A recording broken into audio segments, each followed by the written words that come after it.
again to the Lake Zurich Planning and Zoning Commission meeting for January 15th, 2025. First thing we do is call to order. So Colleen, would you call the roll, please? Sure. Commissioners Castillo and Giannini are absent and excused. Commissioner Gloaz. Present. Commissioner Kovacevic. Present. Commissioner Morrison. Present. Commissioner Muir. Present. Commissioner Schultz. Present. Chairman Stratman. Here. And nice job on the pronunciation for our new member. Was it? It is, correct. Very good. Okay, so we have a quorum this evening, which is good. So we can move on to the next item on our meeting, which would be the approval of minutes from our last meeting, which was in November, before we all had our Thanksgiving.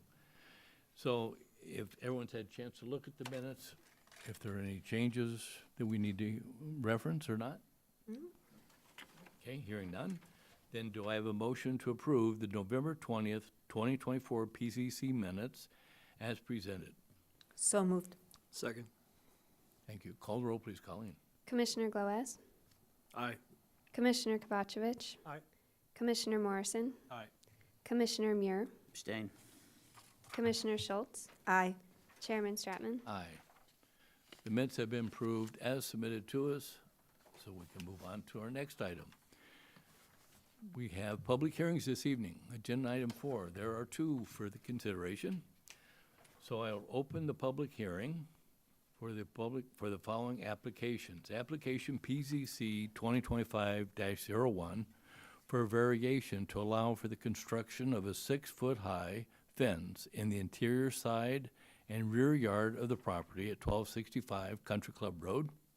And application PZC 2025-02 requesting amendments and updates to the official comprehensive plan of the Village of Lake Zurich as referenced and described in Chapter 9-2-5 of the Lake Zurich Zoning Code.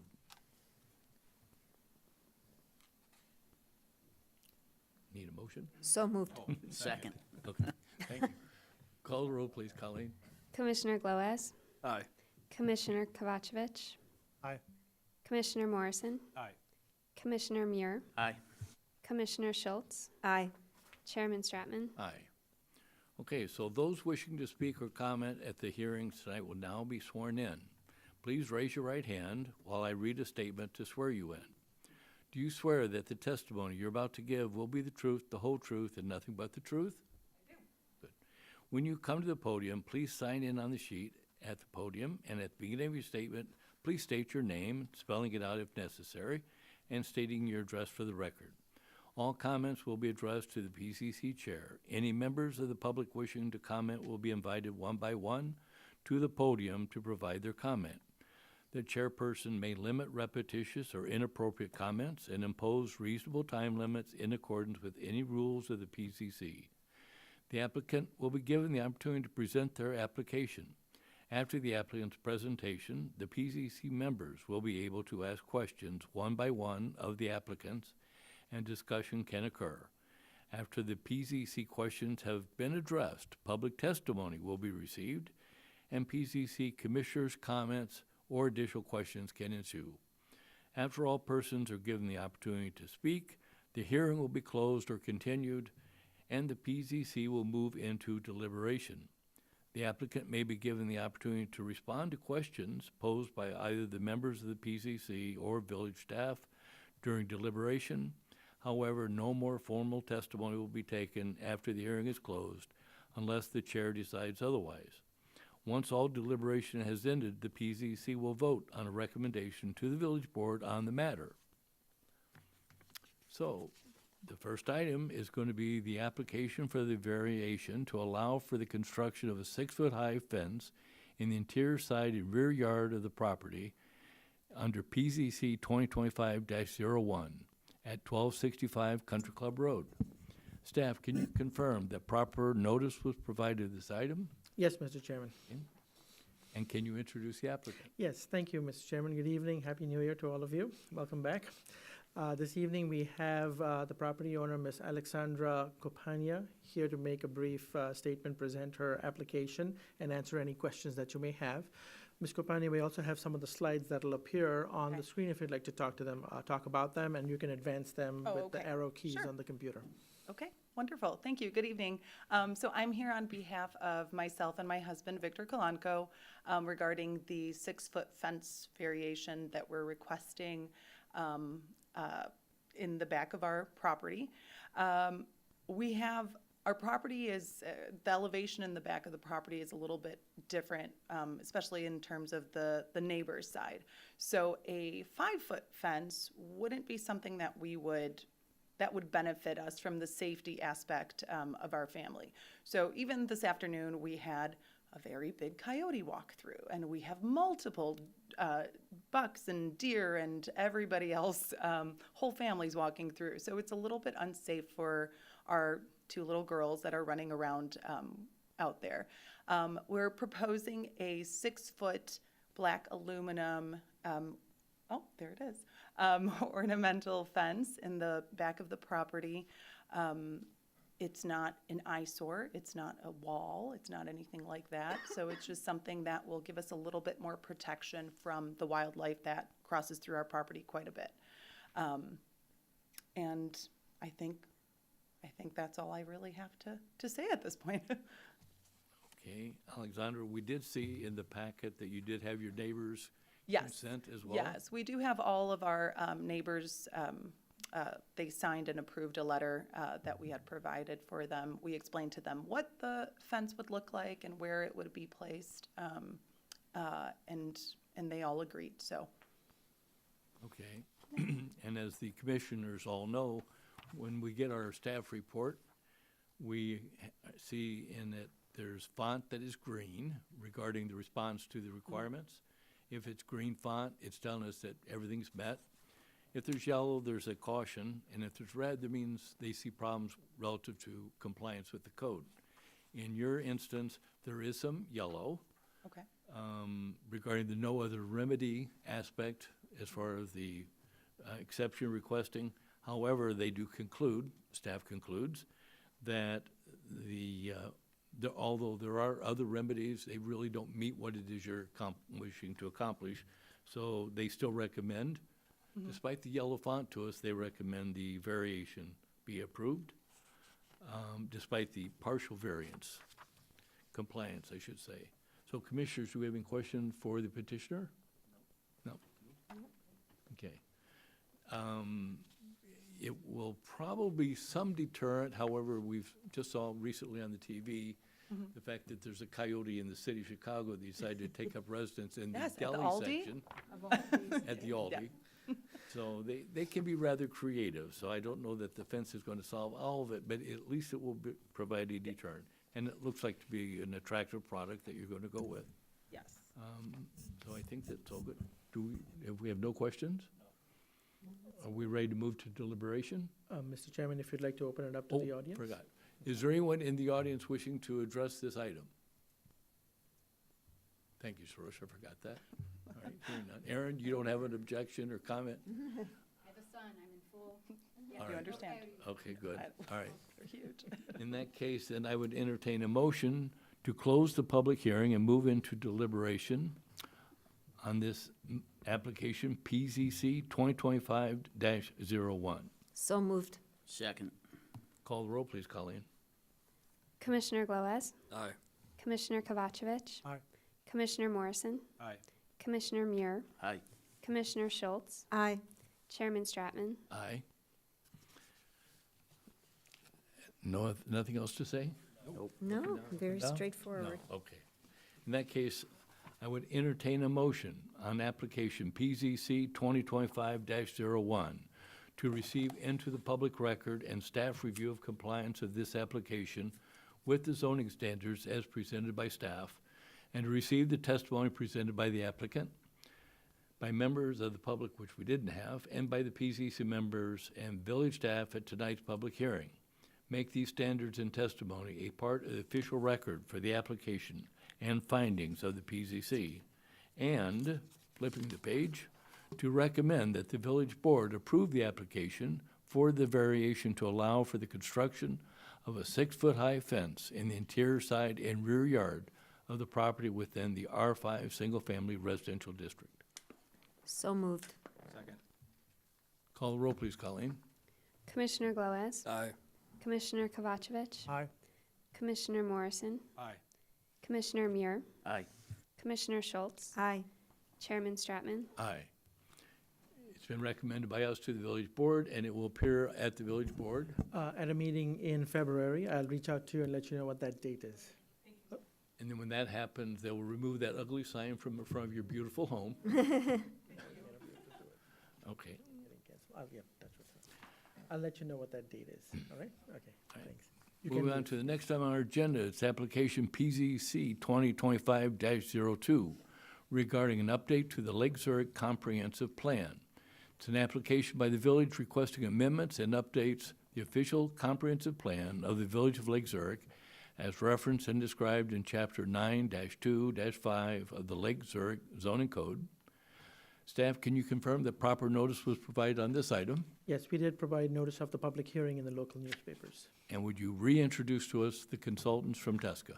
Yes, thank you very much, Mr. Chairman. This evening, we have Ms. Erin Sigliano, Ms. Francie Lawrence, and Mr. Ryan Peterson representing Team TESCA that has been working on our comprehensive plan since June of 2023.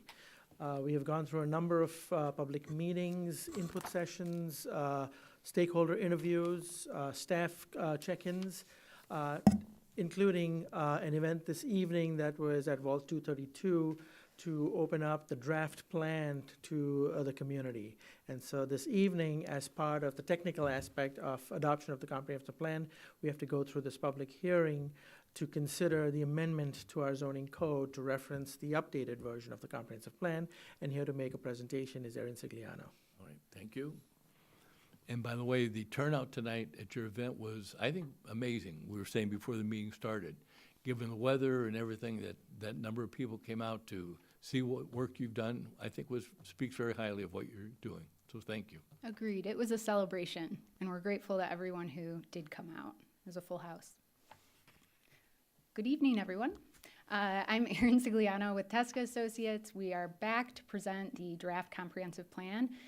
Last we met, we were running through the draft goals and objectives. So much of this will be familiar to you all. We know that a lot of people may be tuning in for the first time. This is a public hearing, and naturally in planning processes, people join at all points, even at the very end. We recognize that. So we're going to be providing context here that you all are familiar with, but we think it's really important. Oh, it buzzes. All right. With that, I just want to say first, thank you. As was referenced, we had a really successful evening tonight. Many leaders, residents, community organizations were there to share their ideas, and we were combing through them already. I was just reviewing some of the photos, so big shout out to Vault 232 for hosting us, and to the Village of Lake Zurich for sponsoring the event. It was a celebration, and as mentioned, when we met last at the end of June to run through the draft goals and objectives, a lot of that conversation focused on how does implementation move forward, community design, design guidelines, and all of that. I think tonight is a really prime example of how implementation moves forward. Collaboration, successful partnerships. The plan we're presenting tonight is the village's plan, it's the community's plan. It's going to take a lot of effort going forward to implement and arrive at this vision, and the village can't do it alone. It really takes everyone coming together, thus the name. So thank you again to Vault 232 for being our partners on this one this evening. Quick look at our agenda.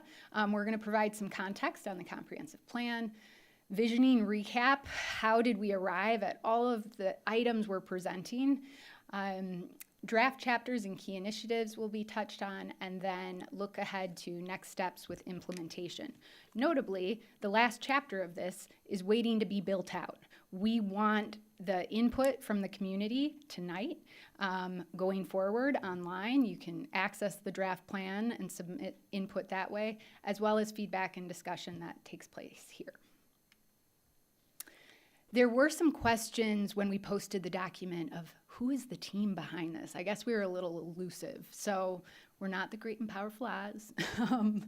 It's myself, Erin Sigliano with Tesca, but I'm joined here by Francie Salinger-Lawrence behind me here with Tesca, as well as Ryan Peterson with Epstein Global, who is leading much of the thought process and inspiration behind the bike ped concepts.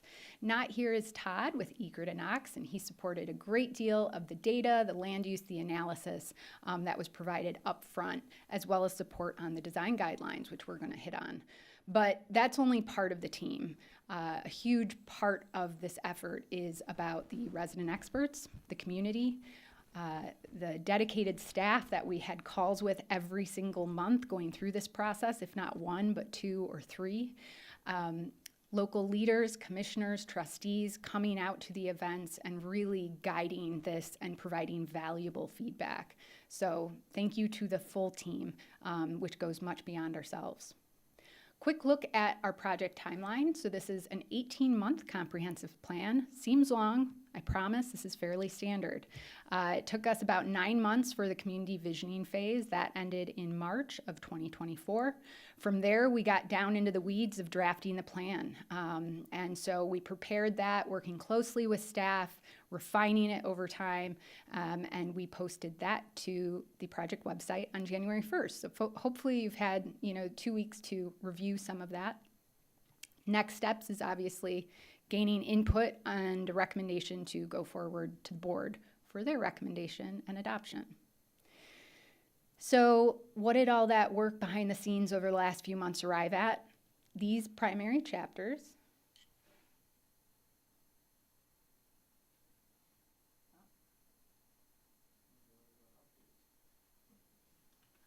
I said no to the restart. Okay, here we go. We arrived at these, oh no. Hold on. So kind. All right. So these are the primary buckets of which the recommendations and focus areas fall into. Engagement obviously guided the plan making. Before we dive into the draft recommendations, I just want to hit on a few quick things. First, as noted, this is the community plan. Much of these next steps and initiatives are going to rely on many factors. One, partnerships, public-private, land, right? There's balance. We talked about this at our last meeting a bit, came up a lot tonight. There's a balance here. Local leaders, capacity building, ongoing engagement. Not all of what we're recommending here can be achieved. There's going to be ongoing talks and engagement to arrive at the recommendations and whether they make sense and whether there's property buy-in and property owner buy-in and whatnot. Investment budgeting is key, as well as checkpoints, dimensions, right-of-way, jurisdictions. There's a lot of layers to a comprehensive plan, and ultimately market forces, right? What we don't have control over, but knowing them really helps inform how we can strategize and amend the comprehensive plan going forward in the future. This is a custom 100% totality Lake Zurich comprehensive plan, pun intended. This is our team. I hit on this at our last meeting at Briesewald Park, taking in the eclipse. But pun aside, this is really tuned to your community. So a few elements of the comprehensive plan that we think are pretty unique. One, we heard loud and clear throughout this process that you're a built-out community primarily. Infill development, you want it to be quality infill development. You want to save time on behalf of the village, as well as those who are coming in to propose time and money to arrive at, what is the ideal of Lake Zurich. So we prepared a design guideline starter deck. Strategic placemaking and corridor concepts, framework plans that provide focus as well as flexibility, custom fit mobility and connectivity recommendations, which Ryan will be addressing. Green is the new black. Resilience is really streamlined throughout the whole plan. All of that deep-rooted local listening is also highlighted because that helps you align with grant funding. And so custom fit details for grant securement, engagement, documentation is huge with successfully securing that. And then one thing that is rare and refreshing as part of this process is implementation was occurring along the way. This doesn't happen everywhere. I've had to read benchmarks and mine your Facebook pages because you just are doing so much all along the way, and staying up to speed on all of that is happening is amazing. And so, you know, seeing these ideas come to fruition before we are even presenting the plan for adoption, kudos. All right, so with that, let's dive into context on the comp plan. What were we hired to do? Who are we? And did we do it? Well, you know who we are now. These next set of slides were, in fact, the slides we presented to the board when we interviewed for this project.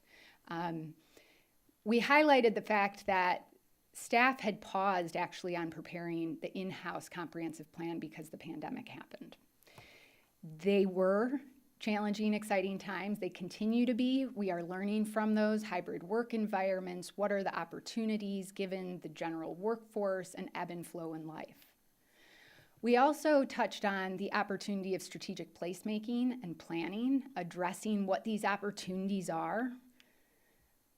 We looked at the special, different, inclusive, cool as a big opportunity for Lake Zurich, and I think the plan really celebrates that. Connected, accessible, and safe was another pillar that we were targeted to explore. And finally, attractions and experiences, so really looking at asset-based planning, the lake, what public spaces and parks can support in terms of that. So our mission, which we chose to accept, was to address the market post-pandemic, build consensus, set priorities, guide future decision-making, and then support funding through grant efforts. We promised, again, this was our presentation to the board with updated photos, we promised to connect to the Lake Zurich community with the Lake Zurich community, and I hope this very small snapshot of some of the images from our community engagement efforts over the course of this process celebrate that.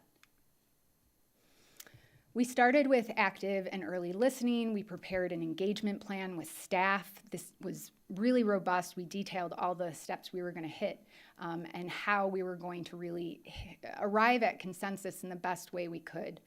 I got a question tonight at our community open house, which is, what is the most difficult thing about doing a comprehensive plan? And it's arriving at consensus. You know, this is a community with a lot of different experts, perspectives, history. And what arriving at consensus means in terms of Lake Zurich, it was actually somewhat, I wouldn't say easy, but there were real pillars where comments started to generate. So I'm not saying that there's complete consensus, but we feel really confident given the depth of engagement. So with that, we have a process here on the left-hand side of the slide that shows, you know, the start to where we are headed in terms of adoption, in terms of the visioning, the goal setting, focus areas, priorities, all those different check-ins. I won't run through them, but they're there. And we did do really a dedicated effort to get the word out in a number of different ways, from District 95's newsletter to partnering with staff and bless Kyle, getting these in all of the benchmarks. They're probably more than a baker's dozen of those, but press releases, you name it. We wanted to make sure that folks were able to know about the plan, and engagement is only as good as your outreach. LakeZurichTogether.org served as our virtual hub. We're approaching close to over 6,000 views to date. We have posted 20 news articles, so averaging about once a month over the course of the project. Within our project website, we had a variety of interactive tools. There was the comment map, there was the ideas wall, and these were heavily used by the community. We recognize not everyone has the luxury of coming out to in-person meetings. And for the data nerds out there, this is just showing the spike of traffic over the course of the process. And what you see there with that really tall spike in the middle is our community workshop in October, and just all of these different efforts coalesce together and are additive. So lots of traction on the interactive tools. And ultimately, our community engagement really arrived at these 4 core elements. And when I say consensus, this is where consensus centered. Visible arts, culture, seasonal activities, safe, walkable, and inviting sidewalks, trail networks, bikeways, maintaining existing housing, but also exploring new options for all life stages, aging in place, greater diversity and density of destination shops, dining, and things to do. All right, now we are going to switch gears and get into the meat and potatoes, as they say. This is a quick visual snapshot of the chapters. We just covered chapter 1 on introduction and visioning, so I'm going to dive into chapter 2. Community design and development. So we really looked at how do people experience Lake Zurich, the natural environment. This human lens helps us arrive at the different components like design guidelines, informing land use, housing, and economic development. So as mentioned within the plan, we did prepare a starter set of design guidelines. Ahead of that, we looked at the different energies, land uses, areas of orbit, which we're calling character districts. You know, there's different development types, from the transitional zones that kind of hug the Main Street area where you have the historic homes, to the very busy corridors that have the commercial businesses. So what are those, and then how does that translate into design guidelines going forward? We have a whole series of different sections. So you see that in the upper right, from building form and architecture to site design, streetscape, lighting, signage. And we bulleted these out along with example photos below. And many of the photos that we cited, you've seen as part of presentations. Some key findings relative to community design. Well, we know that there is the highest density of retailers in Lake Zurich compared to your surrounding communities. Thank you, Route 12, 22. The Main Street District has potential to grow. Industrial uses are performing well. Housing market is strong. There's very low inventory, and there's likely demand for continuing to increase the housing types.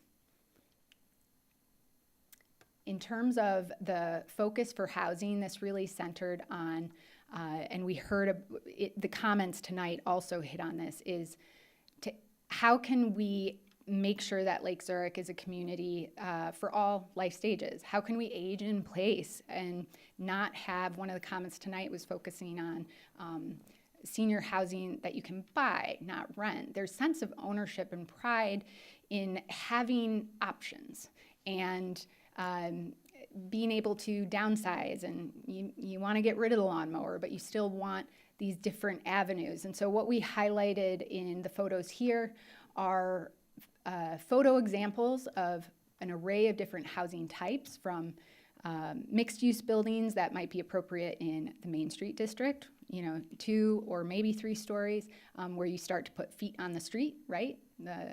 Activate that street, to single-level ranch homes. And so you're seeing an array, but this came throughout outreach, starting with our very first pop-up. We heard about residents who hadn't actually really thought about aging in place, but when we posed the question, they were like, yeah, I don't actually know necessarily where I would move, and that's something that we should consider here.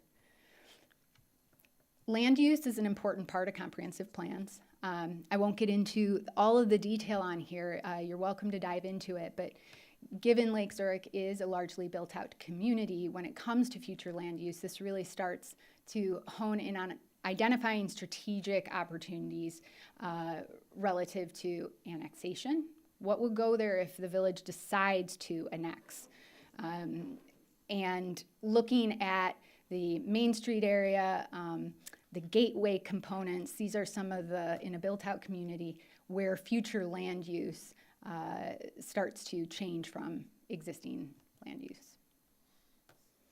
Economic development. So a few quick pointers here, which align with the Main Street area feedback, is seeking to attract those different types of restaurant, cafe, entertainment uses, conducting outreach with developers, tenants, retail brokers, learning more about their landscape really helps the village going forward, supporting development of regional attraction, destination type of uses. Again, this is public-private market. But a few bullet points. Hours of operation very much matter, especially in a Main Street district. How long are businesses open to support the type of foot traffic you want? Little things like lighting in the front, and we're seeing that. It's inviting, it feels safe, it creates an ambiance. And then there's creative ways to spark attracting, different types of retailers, whether it's entrepreneur competitions, which I was hearing about tonight from the school board, these creative entrepreneurs with youth and students. There's a number of different ways to do this, and I would just like to flag that the photos on the bottom, this was from our community workshop in October of 2023, but we have youth who want jobs for kids so they don't 16 years. Let that sit with that for a minute, okay? All right. Identify non-traditional commercial and recreational uses. There is an appetite for student, youth, teen, adult, family-friendly activities. We're seeing a whole array. The slide previously showcased, the climb zone. This is an area near where I live, but there's a lot of very economic booster uses out there that are also creative, and this can factor into updates in zoning and whatnot to make it cohesive with implementation going forward. So that's a quick snapshot on community design and development. The overarching goals are listed here on the right, and there are an array of sub-elements listed within the plan itself that help implement these goals. Next chapter is on placemaking and programming. We heard so much about this. This section hits on everything from infrastructure to streetscape, the Main Street Framework Plan, community programming, many seasonal considerations, and parks and open space. On the left here, you see the highlights of our community visioning poll. Much of the consensus and feedback here relates to Chapter 3 on the placemaking component. We spent a good chunk of time last session talking about how you craft these special third places, whether it's through alleyways or pop-ups, that you can really craft this distinct sense of place in creative ways that you have ability to do that's not actually very expensive. The second goal, Main Street District serves as a vibrant and walkable destination with active mix of uses. Again, these are photos we showed last time, but walk-up windows. This is a big growing arena in terms of design guidelines and development post-pandemic. Lighting, pavement paint.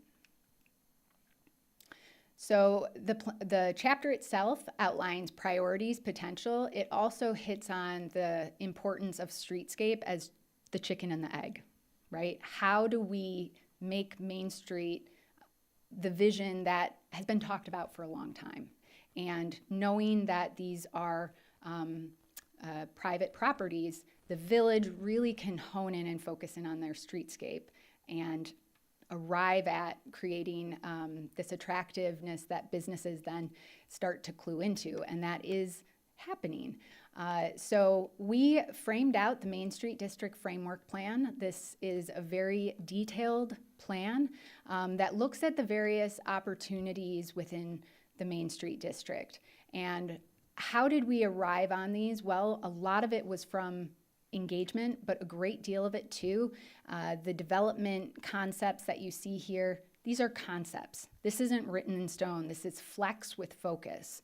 But they are backed by parking that checks out, and a good chunk of comments that were shared tonight at the community open house was questioning parking. So we are going to provide transparency with that in the appendix. That's one edit that I've already flagged because our site design team making this work isn't easy. We looked at a lot of the different proposals that have come through, and we want this to work. So we took those core pieces and we put them on a map. Happy to dive into this deeper. We know that there's a lot of detail here, and we know that we've connected with Public Works and sharing the draft stages of this plan as they're looking to move forward with streetscape initiatives.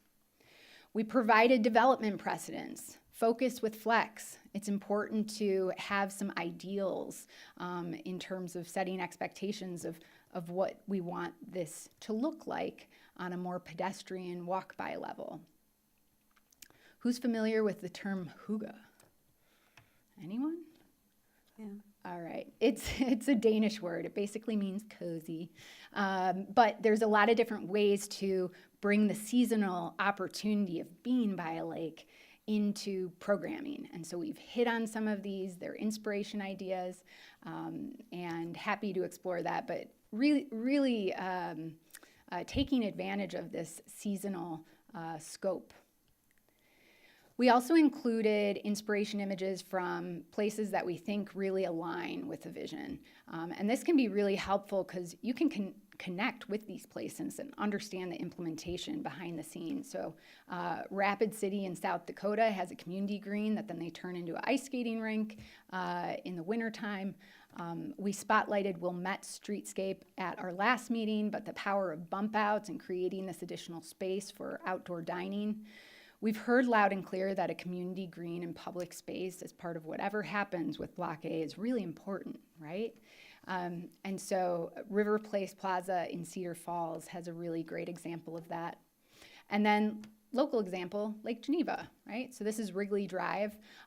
Thinking about the cadence of buildings and setbacks and providing room for dining and also width of sidewalk to comfortably walk, push a stroller, get around is important.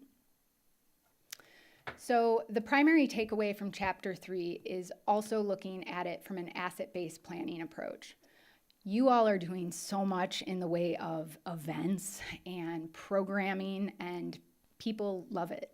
People move here for a variety of reasons, but that certainly is a really top of list one. We heard from the community throughout engagement, and you involve, it's not just about children, it's all ages. I love the fact that as part of the Miracle on Main, you're bringing in adults as part of the candy cane hunt. I want to see an adult candy cane hunt. I want to be a part of that. That's not common, that's different. Those are the things you want to push the envelope on too, because they set you apart from everything else. Similarly, you know, can there be some Instagrammable moment right there on the lake with whatever happens at Block A? If you need development interest, can there be some sort of pop-up, canister, you name it, container element? Thinking outside the box or canister is a great way to get eyes on what you want to happen and really infuse energy there. So with that, I'm going to turn it over to Ryan to bring us through connectivity and mobility. Excellent. Thank you, Erin. As this will probably be the last time speaking in front of all of you, just want to say thank you. This is an amazing community with a lot of amazing people in it, and just very, privileged to work for all of you. So, talking about connectivity and mobility, it's a very big topic. So I want to break it down into a little more digestible areas and focuses. Taking a look back at what we heard, what the data was telling us, and what we saw on the ground, we saw a lot of shifts in commuting post-pandemic. A lot of people still haven't gone back to the office, but one of the main things we saw was that a lot of people want to get out, they want to bike, they want to walk, and they want to do it more regularly, and that has really carried over since the pandemic as well. And so that has translated to demanding and wanting more walkable and bikeable communities. And so we definitely see that post-pandemic here in Lake Zurich and a lot of other communities similar to yours. And then while they're out walking and biking, a lot of people are noticing that some of these roads aren't the safest. And so they want enhanced improvements at intersections, crosswalks, near parks, near schools. And we definitely saw that here as well. Taking a look at what Lake Zurich currently does really well, you have a really solid roadway network. Getting around by car is very easy to do. And so it's just kind of filling in the gaps for the bicycle and pedestrian networks to get that holistic, multimodal transportation network here in this community. And so a vision for the future would be to enhance mobility for all ages and abilities. So allowing people who have a disability, have low mobility, to be able to get around just like able-bodied peoples do every single day. And then allowing people to get around by not just car. We're not telling anybody to get rid of their cars, but we just want to provide other options, whether that's just going to the grocery store, to the park, or to school. And you've done a really good job of creating some of these really interactive, but also really safe areas already. You're already doing this great work, whether that's through the crosswalk paintings, through some of those ADA upgrades. You also have a really good sidewalk network already, and it's just kind of filling in the gaps, like we were saying. And you don't need to just take my word for it. A lot of the residents feel the same way as well. So we heard a lot about the increased need for mobility. They want to walk places, you want to bike places. And the really cool thing about that, as Aaron was mentioning, of aging in place, is that not only do young families want more sidewalks, more bike paths, and easier ways to get around, but older adults do too, and really anywhere in between. And so this is truly something that's held by a lot of age groups throughout every community, Lake Zurich included. And then improving bicycle infrastructure was something that we heard a lot in our in-person, through our surveys, through some of these posts as well. But it's something that is not easy to do because it would have been done already, but it's something worth doing and worth pursuing in the coming years. And then getting into a little bit about what factors are discouraging people from currently doing that. And the number one was the sidewalk infrastructure. So almost 70% of people saying that there currently isn't that sidewalk connectivity. And I would say the major issue there is some of the major roadways that IDOT controls. In the neighborhoods, you see a lot of sidewalks, you see pretty good coverage, but it's getting to and from and across some of these major barriers that really, I think, leads to that 70% figure there. And then traffic volume and driver behavior, again, with IDOT roadways being to your major thoroughfares here in Lake Zurich, that's gonna really deter people from walking and biking at a much higher rate. And then again, our third one we saw was bike connectivity and infrastructure, which looking at some of the data was not surprising to us. And then in the open comment portion, we saw a lot of these same themes really carried out, but just more specifically at certain areas. Bridges over Route 12 and Route 20, surrounded by busy roads. Sidewalks are very narrow, crossing Rand Road, a lack of lighting in areas, people who are, older in age or using mobility devices or have a disability. This is definitely something we heard and something we want to address through some of our recommendations. And then it wasn't only, something shared by adults. Younger age groups feel that, there should be more transportation options. They focused a lot on the public transportation side of things. Obviously, Lake Zurich does not have a metro route, but there certainly could be PACE bus routes in the future, or shuttle services, things like that. And this was very interesting to hear about from the student focus groups that were conducted. And then looking at some goals, really lofty goals, but again, ones that are worth chasing down. Number one, it has to be for all ages, modes, and abilities. If your transportation network is not accessible by those who have disabilities or have low mobility, that is a true shortcoming, and that's the first thing that should be addressed. And then, getting into some of the other goals, taking transit, carpooling to reduce reliance on single occupancy vehicles. And then connected sidewalk and trail network that allows people to safely walk, bicycle, and roll to local and regional destinations. And then getting into the streetscapes, it would be really great to have a more aesthetically pleasing place when you're walking. We've seen that actually makes people walk more if there are things that, along your walk that are nice to look at and nice to be around. And then finally, giving people more access to the lake, parks, and open space. And it'd be great if you didn't have to just drive there as well.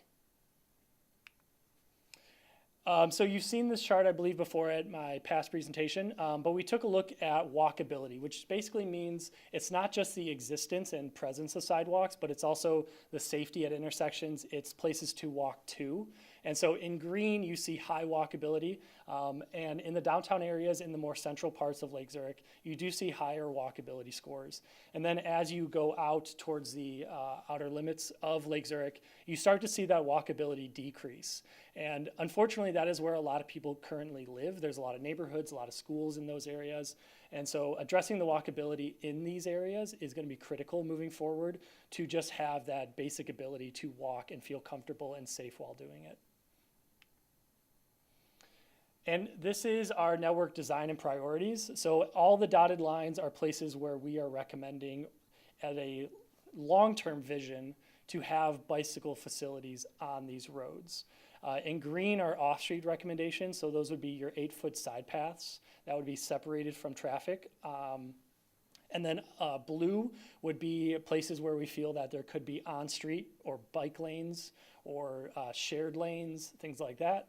And those are going to be on your lower speed, lower volume roadways. So obviously an on-street facility would not be appropriate for Rand Road or 22 and some of those higher speed places. So we would move off-street to make it, again, all ages and abilities appropriate. And then getting into the specific facilities, and I'll call out a few more priority ones that we'll get into in a few slides, but now we're looking at the specific facility that we're proposing for each road. And this was done based on a lot of different factors, including traffic volume, speed, but then also the right-of-way. We always want to propose facilities where you don't have to acquire land or property in order to make that possible. And so the magenta pinkish color is where we're proposing to have shared use paths. Those were the 8-foot paths on the side of the road that I mentioned. Then we also have, in the darker blue, we have protected bike lanes. And so protected bike lanes is you have a 5-foot bike lane, you have a 3-foot curb, and then you have your travel lanes. So it provides a little bit more safety and a little bit more protection from traveling cars. You can also add bollards to those to make it a little more visually apparent that this is a bike lane. But it definitely increases the comfort level, of those who are traveling along those bike lanes.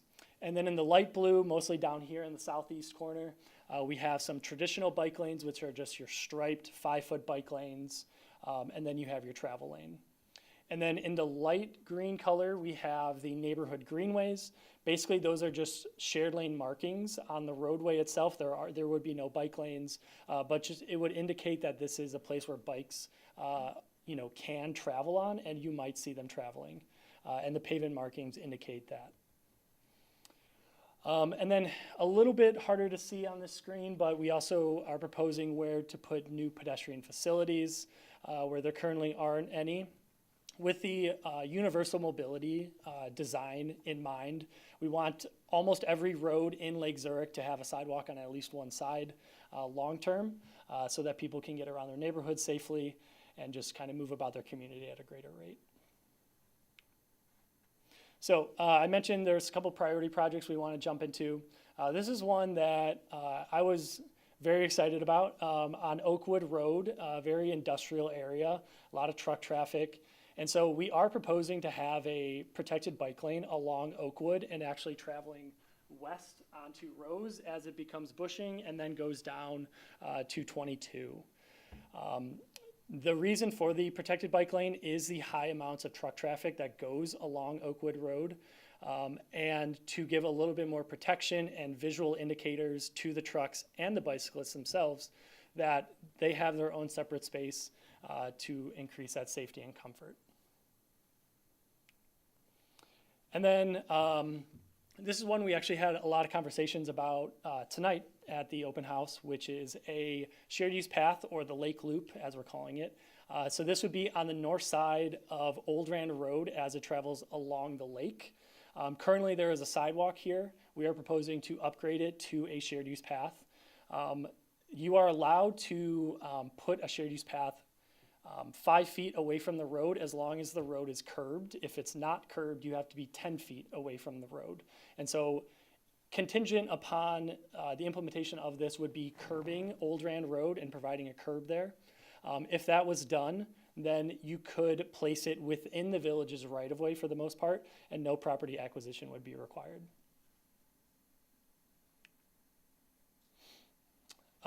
So yeah, this is just kind of going over some of the challenges. Obviously, the engineering portion, I think, is probably, quote unquote, the easiest part of this. It's kind of getting that property buy-in, talking to these owners, making them comfortable with these changes.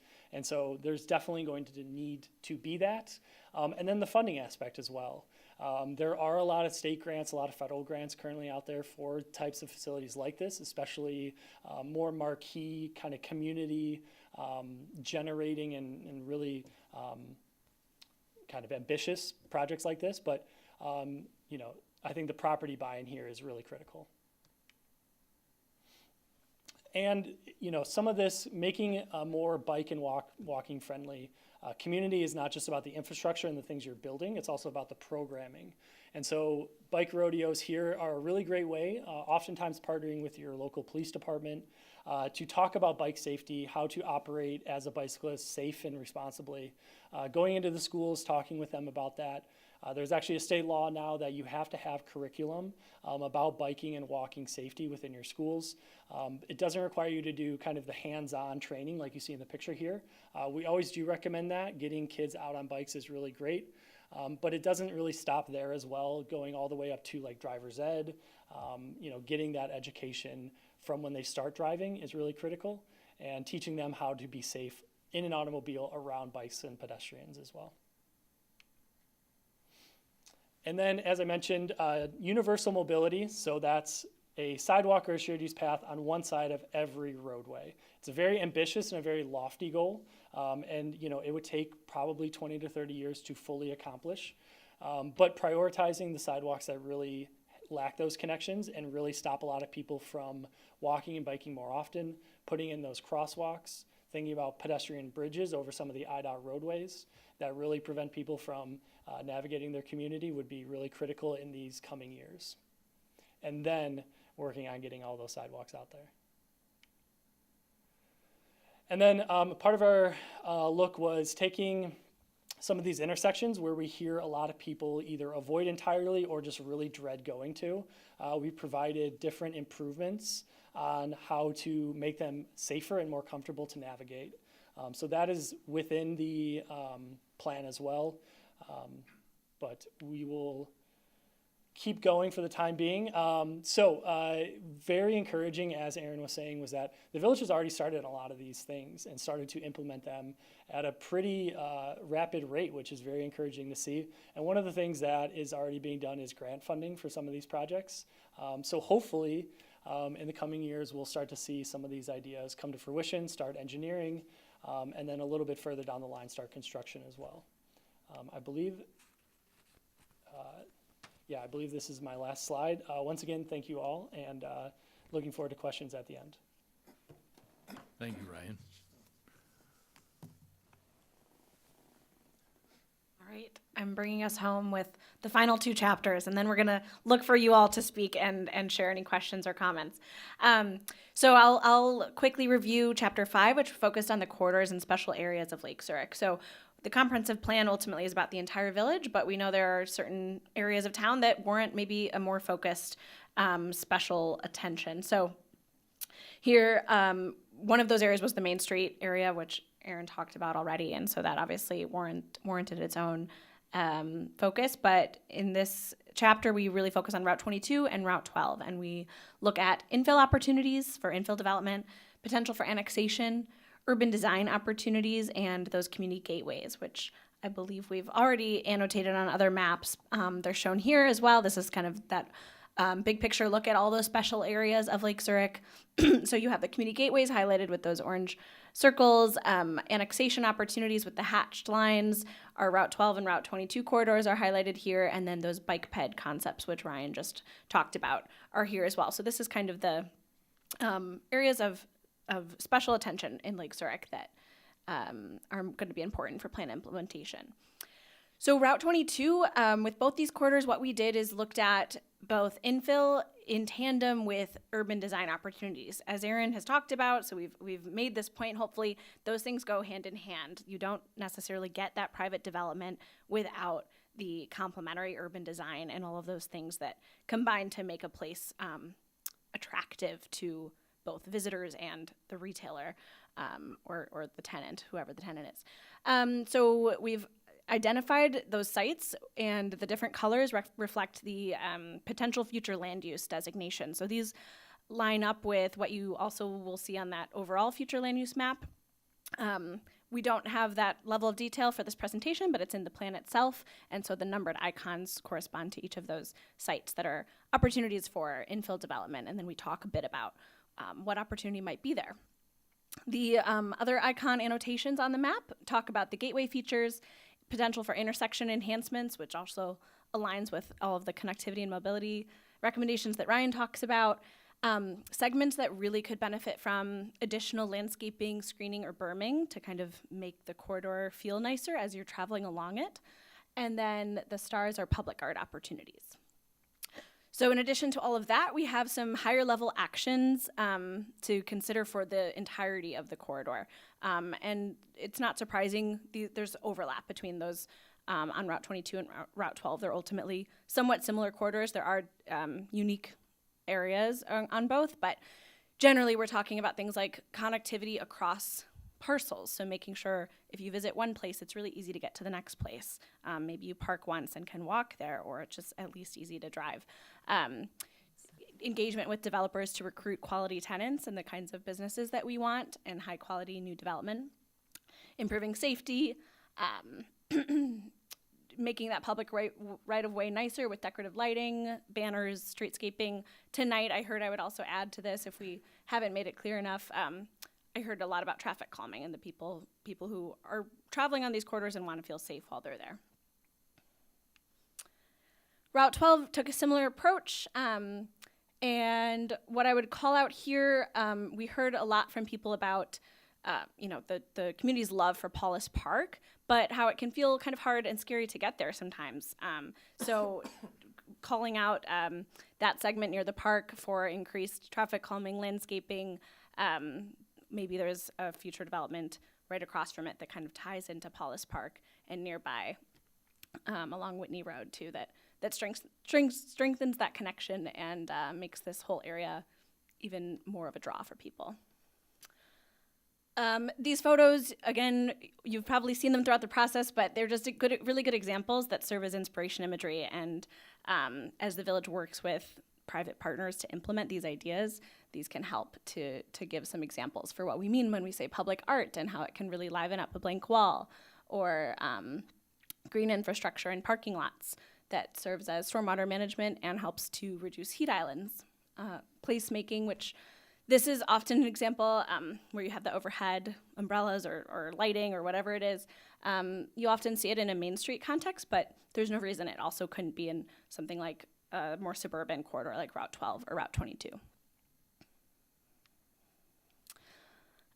Again, reiterating, these all require village working with private owners to use design guidelines and think about how to improve what they're already doing with landscaping and site design to tie back to these corridor recommendations. So more photo examples of how to do that.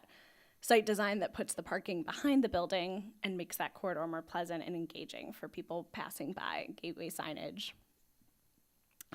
public plazas that encourage outdoor seating. In terms of sustainability, so this is our 6th and final chapter, and then we're again gonna look to all of you for feedback. So this chapter was really all about celebrating what the village is already doing. You were just nationally recognized as a green power community. Kudos to the village for that. So a lot of the recommendations in this chapter you'll see say the word continue. Continue to do what you're doing, which is also an important function of a comprehensive plan to kind of celebrate what's going on right now and making sure it continues to be a priority. Otherwise, it's easy to lose sight of that as administrations or priorities change over time. So the village is already doing all of this, and the community either recognizes that and appreciates it, or is on the same page as the village, because 76% of our poll participants said that the village should be a leader in helping to advance sustainability, reduce emissions, and increase initiatives that protect the environment. Obviously, the transition to Lake Michigan water is a huge investment and a huge financial recognition of the importance of the village's commitment to sustainability. As I mentioned, the green power community, the fact that these screenshots are back from July 2024 when the village was advertising this partnership with the EPA, and now, as of this week, you've been named the 10th highest in the nation for this recognition. So, again, just an important marker for the village and what they're already doing. Community poll participants care about a lot of different things under the sustainability umbrella. So preservation of natural open space, quality of drinking water, protecting and stabilizing the lake, recycling and waste reduction, and enhancing the tree canopy. So our recommendations hit on all of these things.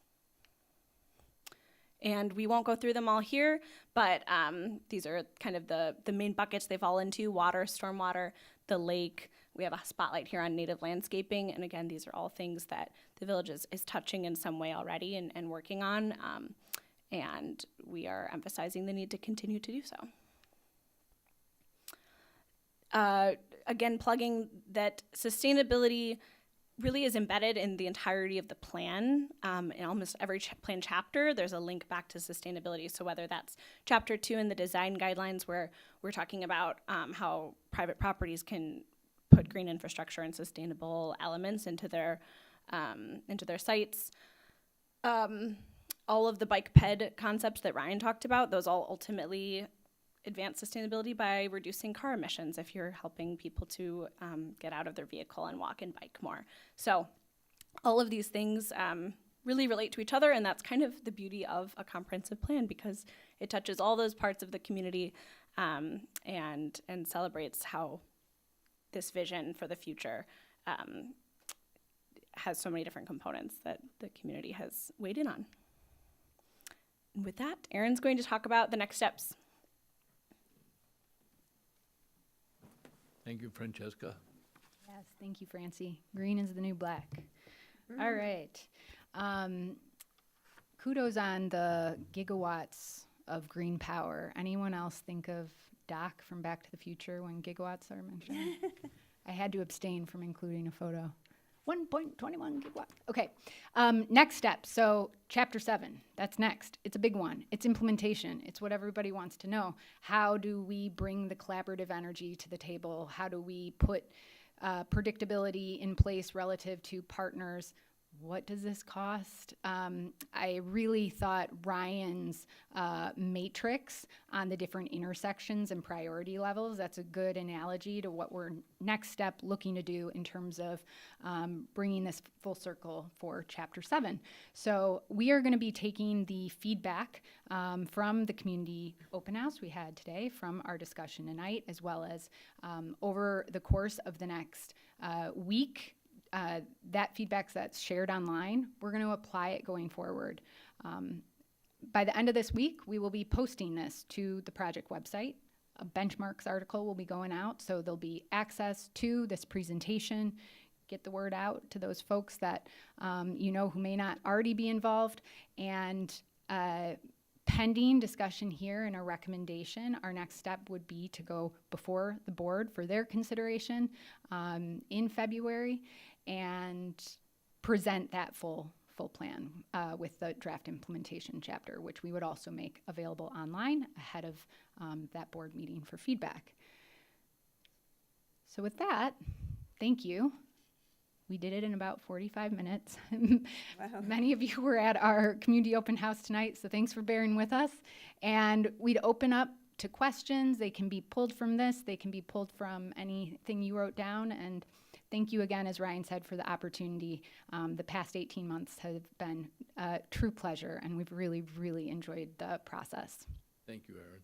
Now, which chapter, just quickly summarizing, which chapter gets us back to the Alpine design? Theme. There is no chapter for that. Well, I'm sorry. We Did I did miss it? not incorporate that in the design guidelines based on community input, but we do celebrate history, certainly. Yes. Thank you. All right, commissioners. Oh my gosh. Sean, you want to start? Yeah, where to start? Just thank you. I mean, this is an awful lot of work. This is an extremely comprehensive plan, an awful lot of community engagement, a lot of check-ins with us. So just thank you for all that upfront work. I don't know that you're ever going to get 100% consensus, but as you walked us through this process, it did seem like there were some real themes or pillars, as you said, that emerged. And I know you touched on earlier that it's not so common for implementation to happen through the plan, but I don't think that's a coincidence either. I think these are things that the people in the village want, and they're starting to happen sooner than later, which is a good thing. So, these are, I guess, ultimately, it's a guide. These are thoughtful recommendations, but this will be helpful, I think, to this commission as we see proposals in the future.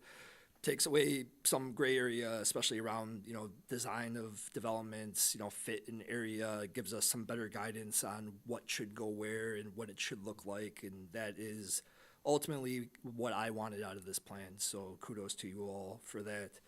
I don't know. As far as the nuts and bolts of the plan, I think I gave a lot of comments when you went through some of the themes and chapters the last time. I'm not going to be redundant there, but of the things that are in here, the design guidelines for sure are something that I was excited to see. And then keeping core areas of the village active for all 4 seasons is something else I was very excited to see. Really the only question I have, and you just went through, chapter 7, the implementation, and that being such a key part of the plan. When do you think, and I apologize if you gave a date and I missed it, but when do you think that will arrive? Great question, and we did not shed light on that yet. So today is January 15th. I would expect within the first week of February, it'll take us probably about 2 weeks to take the feedback from what we've received and then put it forward in a digestible way, post it, and that would be 2 weeks ahead of the February 17th date. If we are given a recommendation tonight, general ballpark. Terrific. Yeah. Well, that's it. Thank you. Great. Appreciate it. Thank you. Hildy, the microphone moves to you. Great. Well, I echo obviously everything that Sean said. I get, gosh, I don't even know where to begin. I quoted this earlier this evening. I was talking to a friend of mine after we walked through the open house, and this is an amazing vision. And I've been a firm believer that vision without action is nothing more than just a dream, right? So hopefully, I'm more looking to when the actionable parts start. And I also see this kind of as 2 sort of separate things in my head. First off, obviously anything new, anything that comes that's proposed to the village, things that we start to develop, design, put in place, all those new things, wonderful. We can have a lot more control over how we want it to look, meeting the feedback from the community, doing the things that the community wants us to do. And then there's the existing.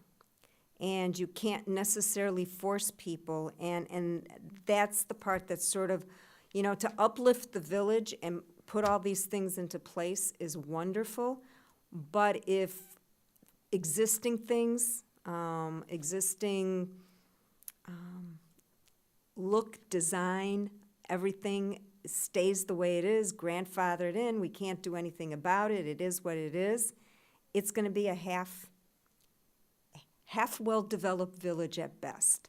So I don't know how we necessarily incorporate the 2 to not only, it's easier to do what's new, because you can sort of determine how you want the new to look and put guidelines and requirements around it. But the existing is kind of, to some extent, a little bit more of my concern. There are some areas that have the potential to be amazing, and yet they've looked like, I won't use my normal language, and nothing's changed in years and years and years and years. And it's just eyesores and things like that. So to me, the 2 pieces have to go together. How we do that, I don't know. Yeah. And action, like I said, next steps, actually starting to do some things is important. Sometimes we can't even get signs to be put up or taken care of. So little things, big things. That's where my concern is. It's excellent feedback. And yeah, we spent time talking about that at the last meeting in terms of just control, right? We don't have control, as in life, we don't have control Right. over everything. Comprehensive plans historically have been these 20-year visions, right? Some of the changes in property ownership, those become generational, right? Yeah. So there are those slow roll long-term moves, but you then look at what you do have control over, public right-of-way or select properties, partnering with partners who do want to partner, working on those collaborations and relationships so you can do some of the near-term and maybe mid-term fun programmatic things to and sometimes those are the things that start to change the tides of relationships too, but they do take time. Certainly with property ownership, that's one that,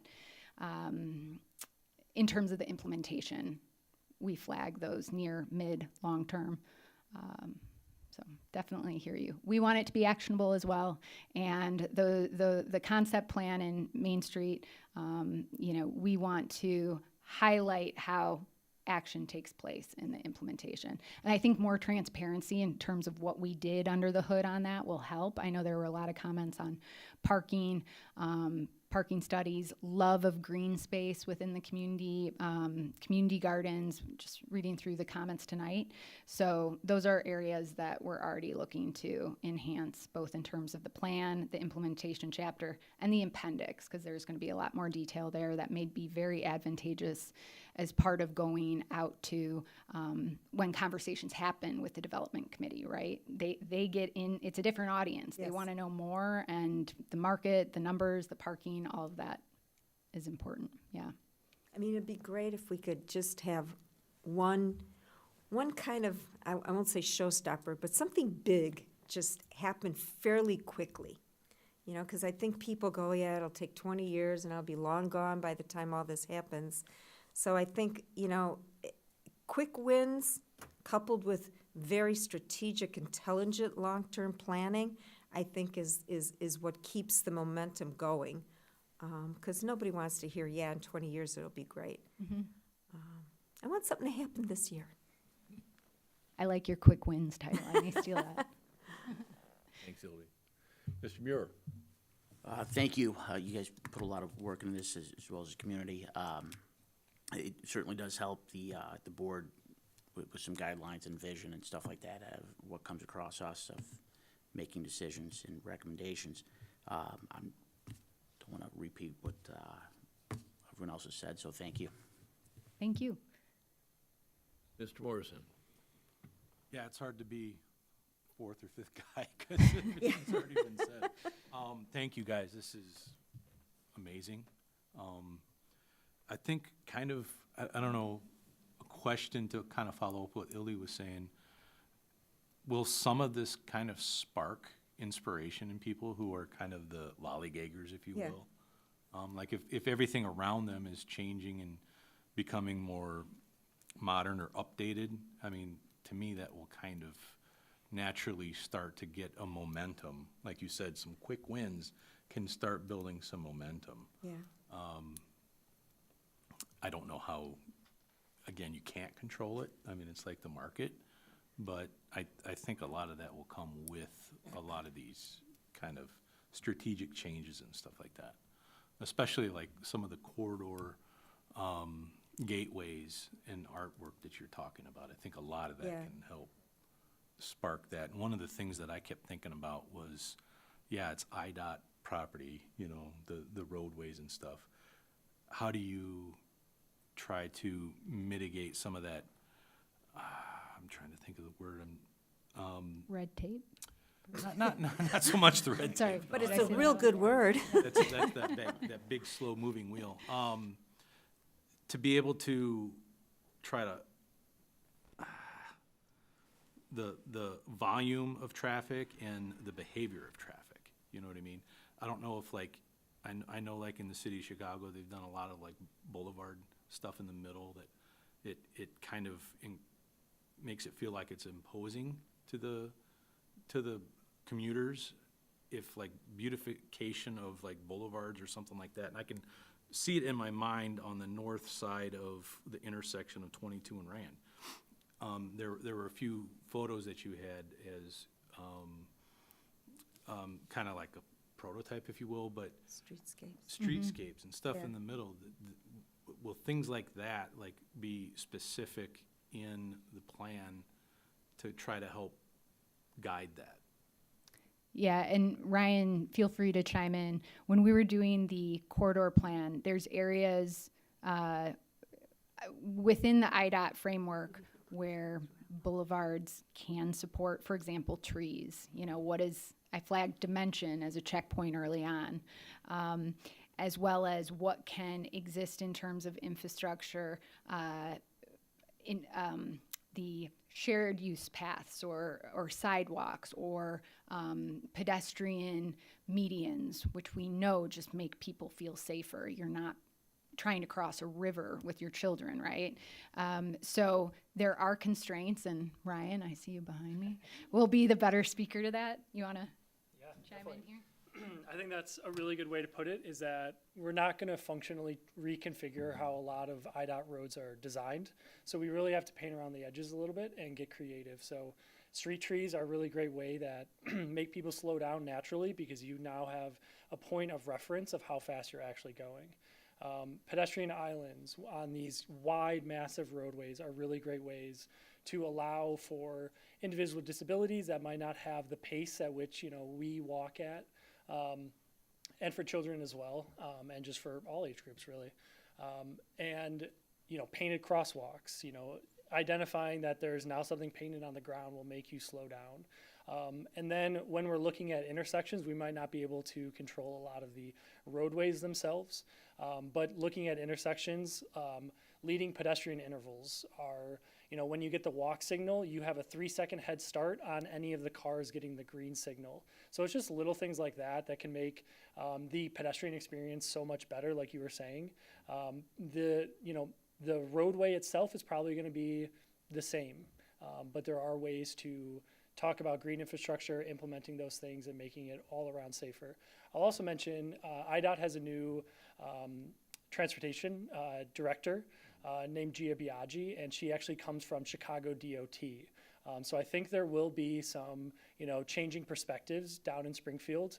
And so this is a really great time. We're talking about implementation. I would start reaching out to your state representatives, start reaching out to some of these elected officials that have some sway down in Springfield about some of these changes that you'd like to see on these IDOT roads. So we're not just saying, throwing our hands up in the air and saying, this is how it's always going to be. It doesn't have to be like that. Okay, thank you, Ryan. Yep. Scott, thank you. Thank you. Ulan. Thank you. Well, I'm the last guy and the latest member here, but thank you. I've read through it. I've seen the website. It looks great. A lot of great ideas. I don't want to repeat anything really, but like how quickly, again, you think some of these things may start happening? Primarily, maybe connections, like having some of these big parks we have connected and being able to kind of park hop with families and kids. Like we take our kids to one park and we have to drive, park there, go shoot some hoops, get in the car, drive to another park, use some equipment there, and so on. Is there any way to, I mean, I know you have all this planned out, but how quickly can we get on with that and kind of getting those things connected and with some bike paths and Yeah. trails? Again, a great question, which I'll tee up to Ryan. Ryan, you should take this one. This is the unfortunate part. In any roadway project, bike pass, whatever, there's engineering 1, 2, and then construction engineering, and then construction. So typically, if you were to start a project today, it would probably be done in about 4 years. And so that's not to deter you from starting. It's just a realistic time frame of what this actually goes into it. There's a lot steps that go into it, especially when you're looking at IDOT roadways and roadways that aren't under the jurisdiction of the village. And I would also recommend highly looking into grants so that when you are taking these 4-year journeys to build bike paths, The state and the federal government can pay for some of it as well. There are some quick wins, as some of the commissioners were saying. Some of these shared lane markings, marking as bike routes, those can be done very quickly. And I would also recommend testing out some of these ideas as well using tactical urbanism. So if you know that Oakwood might eventually be a bike lane, I would say test it out for 2 or 3 weeks. Paint a bike lane on there and see what people think and see how people react. And that's a really good test case to say, oh yeah, this actually is a pretty good idea. Let's move forward with engineering. Let's spend all this money to do this. Because you have that feedback already that people used it and they gave you feedback on it. So yeah, I would say get started now, and then in 4 years' time, you'll have some really great bike paths and bike lanes, and then test out some of it in the meantime. Thank you. Yep. Okay, thanks, Ryan. Now, I know, and Ray, to the village manager point of view, we as a village do very well with obtaining grants for different things we've done. But in terms of Ryan just mentioning that there are grants available, what is the experience on grants for these pedestrian and bike routes that we're looking at? Because the ones we've obtained have been for the park and some of the improvements we've made there, but in terms of getting grants for that, what is the experience on that? I would say there's never been a better time to chase some of these grants and get funding for bike paths, bike routes, sidewalks, ADA infrastructure. This is the golden age for that type of funding at the state level and the federal level. So it's a very good time to be doing this, and it's very timely that, there is this very lofty vision for mobility and connectivity within the village. Okay, thank you. Yep. So with having this comprehensive plan where we've identified these areas we want to see improvements, I would think that would help in our application process for the grants, right? If we're committing to this going forward. And I'll just jump in really quick. A lot of these grants require these ideas and project proposals to be in an approved plan, and so that checks a lot of those boxes as well. All right, well, good, thank you. You're welcome. Okay, other comments, other questions of Ms. Roche? Why don't you tell us what you think about this plan and what our people have brought forward for us? I would also remind us that you need to open up the hearing to the general public as well, but I will answer your question. I think the very fact that we had a consultant like Teska's team reach out to the community and gather the input as part of the community engagement plan really went a long way in helping not just the consultant but also village staff in understanding what the aspirations and goals of the community were. And seeing that reflected in this draft document, to me, proves that point, that they did a great job reaching out, but the community in return engaged with this process. Yeah, I agree. And I've heard, just myself, I've heard positive from your engagement opportunities. So that's been very, very good. So to the public, do we have comments from anyone sitting here this evening who wish to comment? Sir? No, okay. Okay. More comments? Are we ready to move to deliberation on the? Okay.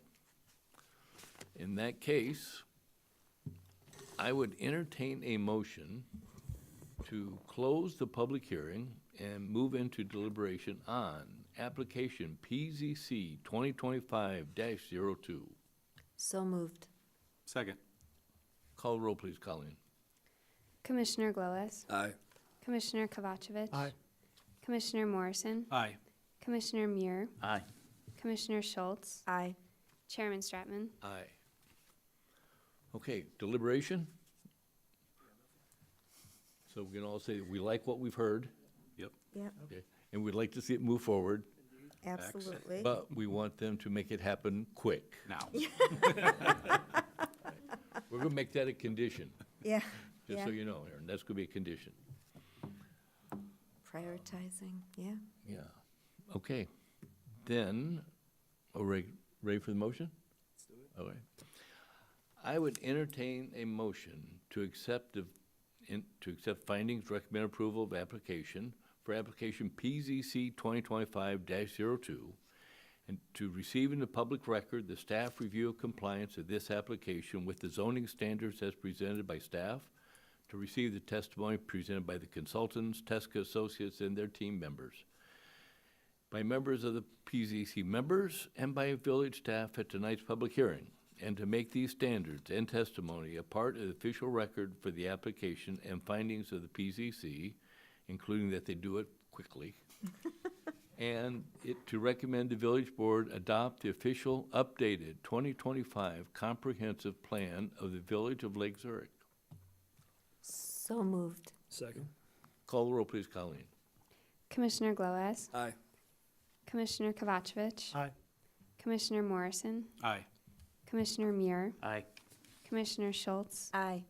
Chairman Stratman. Aye. Congratulations, and thank you for all your hard work. This Thank you all. application is set to appear before the village board on February 17th. To quick wins, but to also thank you for the opportunity as well as the trust Yeah. that you've instilled in us in preparing this. It's been a pleasure, and we look forward to rounding the corner on home base and bringing those quick wins and long-term planning as well. along. Absolutely, Thank absolutely. you. Thank you so much. Thank you. Francie, Ryan, thank you. Okay, moving on to our next item, staff report.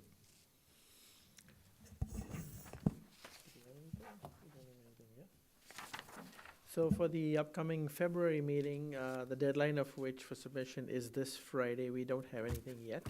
So if we don't see anything by this Friday, we will announce a cancellation of that meeting. Okay. We do have a couple of projects in the works. We have a final plan for the OSK residential development that you saw last year that received its preliminary plan approval by the village board.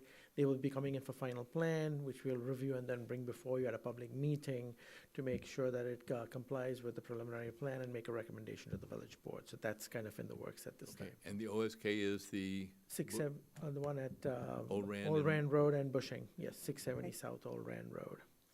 and under your staff report, do we have a progress update, anticipated opening for the new restaurant deli? The new restaurant deli, we've spoken to them, and this is the one on Ela Road and Route 22. They've indicated possibly early summer now, because they are trying to make a decision as to whether they want to include the deli within the restaurant space or not at this time. And if they do, we would need to see plans for that. Okay, So far, we've only have plans for the development of the building as a restaurant, not as a restaurant/deli. But speaking of openings, we anticipate that Chipotle will open on the 21st, and Seven Brew Coffee is looking at an opening by the end of this month. oh, good. Very good.